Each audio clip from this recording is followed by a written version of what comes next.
So I'm thrilled to have Dimitra Kolotoura as my guest today. Dimitra is the co-founder of the upscale Greek fashion brand Zeus+Dione, and she co-founded in 2012 with Yes. Mareva Grabowski-Mitsotakis. Exactly. Right? Now, Dimitra became the sole owner of the brand after Grabowski-Mitsotakis' husband was elected the prime minister of Greece. Yeah, so that was a very big development. And then Dimitra is a former PR and communications agency owner turned fashion entrepreneur. And the brand has an international following and presence and is being expanded into Asia and into the United States. So it'll be interesting to hear a little bit about that. I invited Dimitra today because I think she can offer some practical and wise advice about leaving a safe career to pursue a big idea and a big dream, and also about the rewards and also the trials and realities of entrepreneurship. Exactly. So with that, yeah, exactly. So with that, welcome Dimitra on the show today. Thank you. Thank you, Janet. And I'm really honored that you think I can add to the pool of women that you occasionally invite to your interviews. And hopefully I can be of assistance in terms of if someone thinks that the impossible can be possible. Here I am, because that's what we managed to do. Something that was at the beginning a crazy idea in every aspect, a really unheard of idea, became a reality, and then after 10 years we can say a success story. Yeah, I mean, and that's what's so inspiring about your story. First of all, I just want you to know you're near and dear to my heart because, right, it's a Greek brand and I'm originally from Greece. I don't know, I think some of the viewers know that, but the fact that it's a Greek brand and also your story is amazing of how you started this. So I want to just start out like I do with everyone. And by the way, women and men listen to this. It's a leadership podcast, but I highlighted so many women executives on this. And I think you're like the perfect person to tell us a little bit about this entrepreneur journey. So you have a successful clothing brand. How did this happen? Because it doesn't seem like that's where you were going when you first started your career. I was into corporate marketing, and I had my own later communication agency in London, because I used to live in London for more than 12 years. And I went through various successful stories there as well, because when I started my career in PR and communication, I had the opportunity to work quite closely with big corporations like Condé Nast and BBC. I was the representative agency in Eastern Europe, Greece and Eastern Europe. And I was representing these two amazing corporations, huge corporations, and I learned the structure of big companies and in depth how you can set up a company of that scale. Not that I would, but how it's working. Right. You learned all of that because you had that background. Absolutely. So that helps. And at the same time, I was quite young. I was 25 when I landed to have all these big accounts. And by 30, I had a quite early start. Mareva was and still is my dear friend, and we were both women that we were working abroad. We would travel all the time, and we would meet every now and then. And apart from what we would say about our careers, we would definitely comment on our clothes.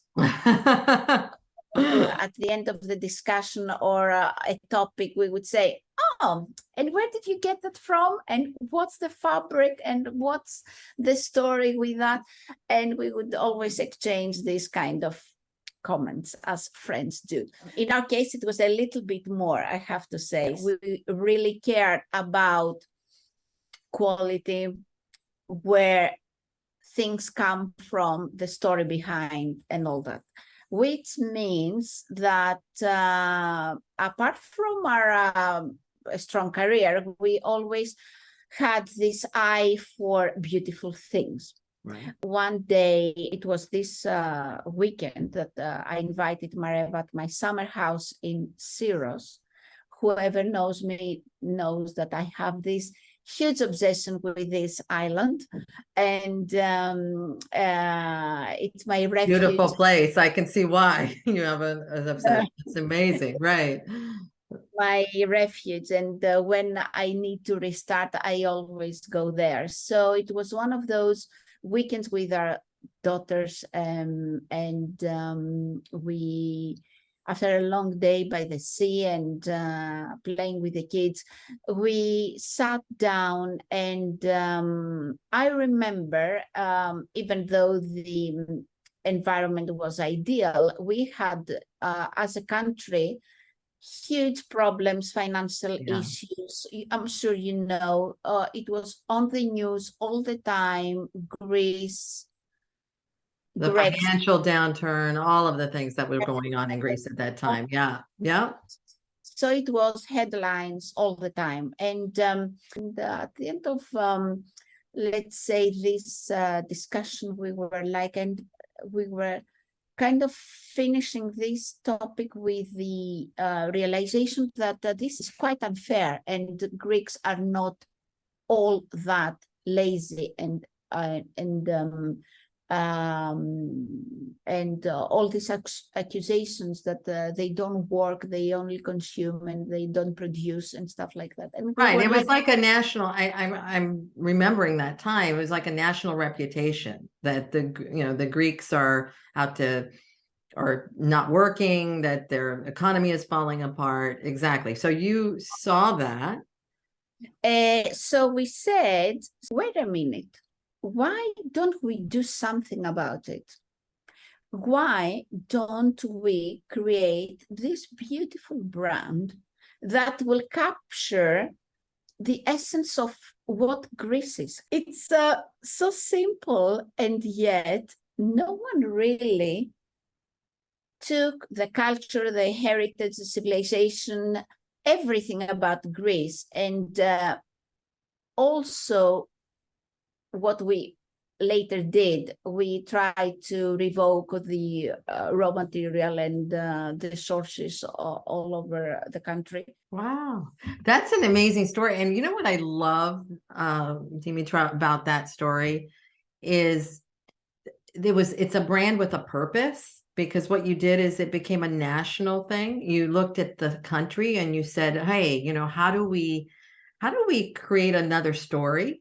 And you created a story and a purpose with this brand to kind of showcase Greece, which is, it's an amazing. And one of the things I love about your brand, and this is one of the reasons why I even wanted to talk to you, is because you also, you had, not only, it wasn't just fashion, but you were also looking at sustainability, social engagement. Right, social engagement. How do we get the fabrics from the Greek people and make these things really Greek? And I think that in itself is just such an amazing mission and purpose. And the fact that you said, okay, we had an idea and now we're going to why not? I mean, that's a much easier said than done. Everybody has ideas, right? Talk to me a little bit about, all right, you started this, you had this idea. What obstacles did you face? Like, it doesn't just happen. Even if you know people, it just doesn't happen. So talk to me a little bit about that. Of course. It's one thing to make a business plan and say, that's how I'm going to move around this, and that's this is a strategy I'm going to follow. And it's another thing to speak to the language of the person that doesn't understand what export means, doesn't understand quality control, or doesn't know what consistency means. These are challenges we had to overcome. We had to sit down and somehow transmit our passion, our own passion, to people that wouldn't share the same excitement. excitement. Right? I mean, and passion, because you all had a purpose. Exactly. Passionate is the word. I can't explain the amount of energy and time and personal resources we had to display in order to get all these people to come on board and work for us and with us. It was the biggest lesson of my life. And looks like it worked, and that only shows that Greeks, they do have this passion, and they do have this romantic approach on yes, we want to succeed, and even if we don't make that much of profit at the beginning, it's worth it to try, invest, and follow these ladies that they might know more, better, or all that. We need another session to tell you all these humoristic at some point, and maybe dramatic at another point, of all the craft people, the people that we actually wanted to work with, that we met in that journey, and some became family. We started collaborating. We went through so many difficulties and challenges together, and that created this extremely strong bond between us. And yeah, we are like family now. And some others that they couldn't keep up, they weren't they didn't Didn't deliver. you don't have it, you don't want to, and or it is too much and too high for you. What I hear as you talk, and I think this is really important to stress this, because I think it's so important, is first of all, the perseverance, right? You kept going, the persistence, also the execution, it's doing it. I mean, you said the hours that you put in. I think people think, oh, I'm going to go leave my job and I'm just going to sit by the pool while this business grows. And it doesn't happen like that. I mean, and you know that, and every entrepreneur I've ever talked to, including myself, that's not how it works, right? You don't sit by the pool and sip drinks while the business just happens. You're working night and day and making it happen. I mean, I've never heard the story of someone having, or even having a 9-to-5 approach. Right. And no. When I talk to people who are thinking and dreaming about, oh, I have a beautiful idea, I want to start a new business, and maybe not realize all the things that go into it. But did you have moments of self-doubt and saying, oh my gosh, why am I doing this? What did I do? Did you ever have any of that? Or did you just let the passion fuel you? Never. Wow. Wow. Never. And there were moments, very dark moments, and challenging periods on that 10-year cycle, that things were really, really not positive. It was like ripping my heart off when Mareva had to leave the company. And even then, I said, we are so close, and we always had this amazing chemistry and great communication between us. And and we worked so nice together. It's like having a happy marriage, and then suddenly you need to get a divorce without a reason. Right. It's painful. Yes, it was painful. But even then, I went into a deep depression, and that lasted a couple of months. And then I said, I have to keep going and drive this company into success, and all these people that I have engaged into this dream to continue. And Yeah, no, that's amazing how you describe that, because what I hear as you talk is you both had this vision. You had a dream, you had an idea, and then you're left with the vision and the purpose, but the purpose and the vision and the passion went on. It didn't matter whether it was both of you or whatever, that was still there. And that's very powerful when you think about it, how powerful that is, that, you know, and also the responsibility to all the people who you engaged in that vision. So exactly. it's such a leadership lesson when I really think when I think about it. So I'm going to ask you, you know, we have a short time left in this call, in this episode today. But what advice do you have for people who have a dream and who have an idea and who dream of starting something like you did and are afraid? They're afraid that, oh, they won't have the money, or they won't be able to do it, or everybody else has done it. Because when you think about it, in fashion, there's so many other brands. What advice would you give people who have that dream and that idea? I always say, trust your inner gut. If it is a strong idea, let the idea guide you. Don't let fear and all these sometimes we get carried away about what other people have done, or what we get advice comparing, right? They tell you that no, don't. Each story is different. Each story, each idea has its own DNA, and